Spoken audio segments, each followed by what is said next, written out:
नमस्कार दोस्तों, मैं सरिता सनराइजर एजुकेशन विला चैनल में आपका स्वागत करती हूँ।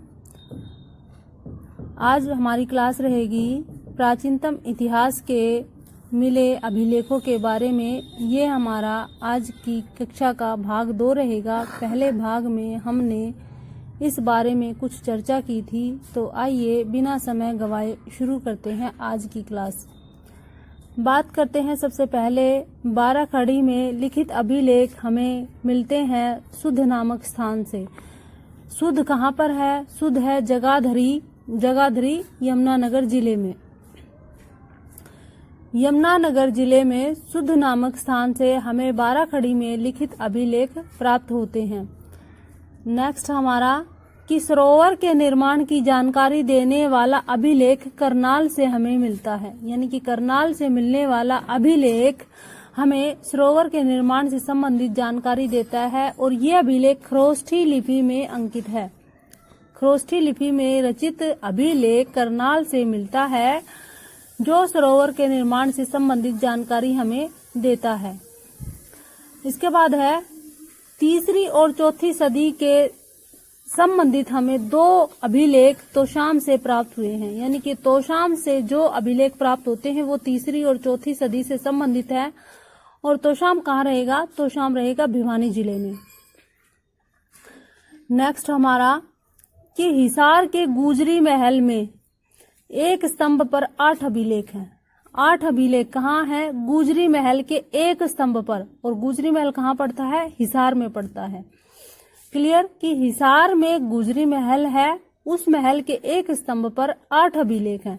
ये 8 अभिलेख हमें क्या बताते हैं? ये हमें 8 जगह से आने वाले भागवतों के बारे में सूचना देते हैं। इसके बाद कपाल मोचन नामक स्थान से एक अभिलेख मिला है जो अधूरा है, यानी कि अधूरा अभिलेख कहाँ मिलता है? ये कपाल मोचन नामक स्थान से मिलता है। इसके बाद एक अभिलेख हमें मिलता है लाओस देश से।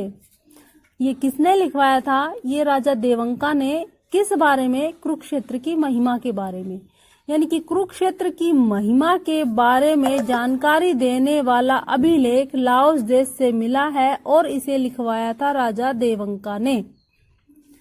नेक्स्ट हमारा पेहवा से 9वीं सदी में रचित भोजदेव का अभिलेख प्राप्त हुआ है, यानी कि 9वीं सदी में किसने लिखवाया? राजा भोजदेव ने। कहाँ से मिला है? ये पेहवा से।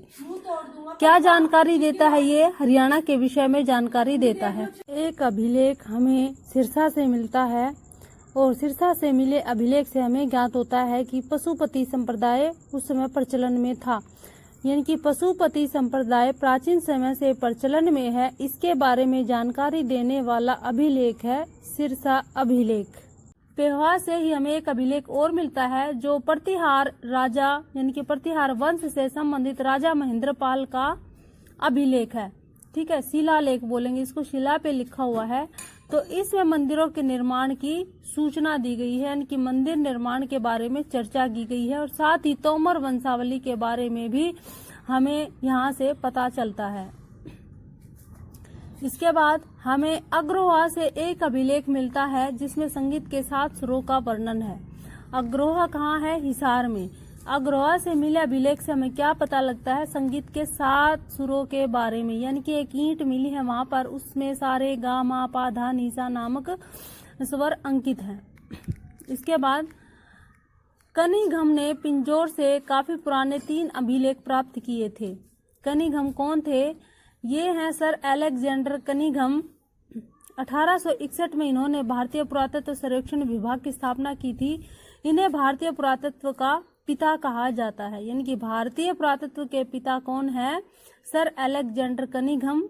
इन्होंने 1861 में क्या स्थापित किया था? भारतीय पुरातत्व सर्वेक्षण विभाग को स्थापित किया था और इन्होंने पिंजौर से 3 अभिलेख प्राप्त किए थे जो महत्वपूर्ण जानकारी देते हैं हरियाणा के इतिहास के बारे में। इसके अलावा एक अभिलेख हमें अग्रोहा से प्राप्त होता है एक मुद्रा पर, जो मुद्रा पर अंकित है। इसमें हमें योद्धेगण की, यानी कि योद्धे जो राजा थे, योद्धे से संबंधित जो राजा थे, योद्धेगण से संबंधित प्रशासनिक व्यवस्था पर कुछ जानकारी हमें मिलती है। इसके साथ ही अभिलेख हमें हर्ष से संबंधित मिलता है। राजा हर्षवर्धन। पुष्यभूति नरेश हर्षवर्धन की वंशावली की जानकारी देने वाला ताम्रपत्र पर अंकित अभिलेख हमें कहाँ से मिलता है? सोनीपत से। सोनीपत से मिला अभिलेख राजा हर्षवर्धन से संबंधित है। किस बारे में जानकारी देता है? हर्षवर्धन नरेश की वंशावली के बारे में हमें जानकारी देने वाला अभिलेख सोनीपत से प्राप्त होता है। इसके बाद है मोहनबाड़ी। मोहनबाड़ी जिसे छोटा झांसवा के नाम से आज हम जानते हैं, ये झज्जर जिले में पड़ता है। और रेवाड़ी यानी कि दोनों जगह से हमें कुछ अभिलेख मिले हैं और ये सब वैष्णव मंदिर के निर्माण से संबंधित है। यानी कि हमें विष्णु की प्राचीन मूर्तियां और श्री कृष्ण जी की से संबंधित कुछ चित्रावली यहाँ से प्राप्त होती है। इसके साथ ही हमें अगला डिस्कस करते हैं कि आचार्य सोमत्रात जो चौथी और 5वीं सदी से संबंधित है, ये विष्णु जी के भगत थे।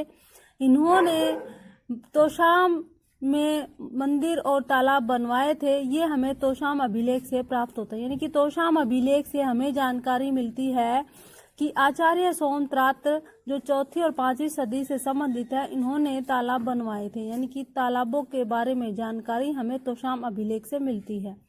किसके द्वारा रचित है ये? आचार्य सोमत्रात के द्वारा। कौन सी सदी से? चौथी और 5वीं सदी से। इसके अलावा 9वीं शताब्दी का भोजदेव का अभिलेख पेहोवा से हमें मिला है, ये भी हो गया। और 9वीं सदी से ये अभिलेख हमें मिलता है राजा महेंद्रपाल के द्वारा।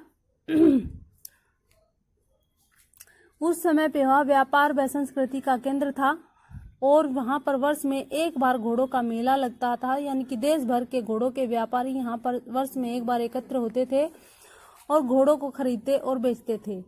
यानी कि पेहोवा व्यापार और संस्कृति का बहुत बड़ा केंद्र था। इसके अलावा पृथ्वीराज द्वितीय का अभिलेख हमें हांसी से प्राप्त हुआ है। हांसी से जो अभिलेख हमें मिलता है वो पृथ्वीराज द्वितीय के द्वारा रचित अभिलेख है। इसी अभिलेख से हमें पता लगता है कि उन्होंने अपने चाचा विल्हण का किला सौंपा था।